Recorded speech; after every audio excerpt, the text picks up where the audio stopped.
Welcome back, everyone, to Data Science for Everyone. Today we're going to be looking at government spending. Budget deficit is when the federal government spends more money than it receives in taxes in a given year.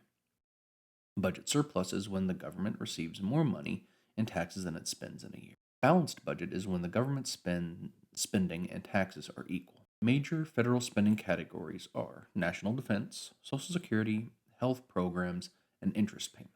Federal spending from 1960 to 2014. Since 1960, total federal spending has ranged from about 18% to 22% of GDP, although it climbed above the level in 2009 but quickly dropped back down to that level in 2013.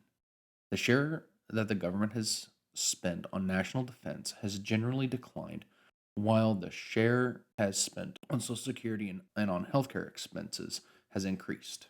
Deficit versus debt. The deficit is not the debt.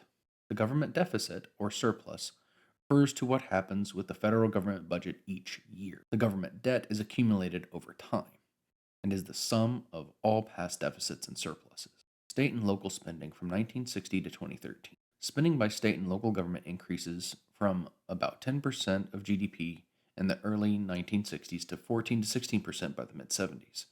It has remained roughly at that level since. The single biggest spending item is education, including K through 12 spending and support for public colleges and universities, which has been around 4 to 5% of GDP in recent decades. Taxation. Federal tax revenues have been about 17 to 20% of GDP during most periods in the recent decades. The primary source of federal taxes are individual income taxes and the payroll taxes, that Social Security and Medicare. Corporate income taxes and social insurance taxes provide smaller shares of revenue. If you guys like this video, please make sure to comment, subscribe, and hit that like button, and I will see you guys next time. Bye-bye.